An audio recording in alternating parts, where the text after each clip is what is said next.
Est-ce que vous avez d'autres choses à rajouter sur ce qui est le travail en remote et quels sont les avantages et inconvénients? C'est, comme on disait, flexibilité, organisation. Et de toute façon, tout ça, comment travailler en remote, il n'y a pas de guide, de manuel qui va te dire, voilà, faut faire un 2 3 4. C'est vraiment s'adapter en fonction des gens que tu as en face de toi, en fonction du contexte du projet, de l'étape où on est dans le projet. Il ne faut pas oublier que le remote, en vrai, ça a existé même avant le Covid. Même en France, tu parlais des équipes de développement.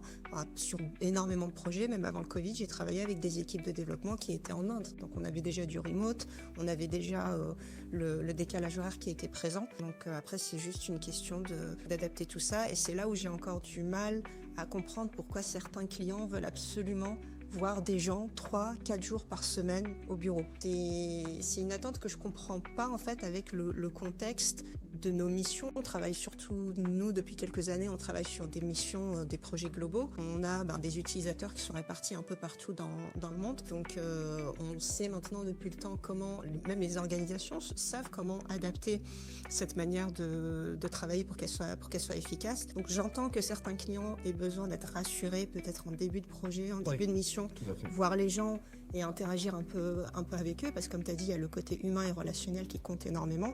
Mais imposer ça sur toute la durée de la mission, je trouve que c'est plus une contrainte pour tout le monde qu'autre chose.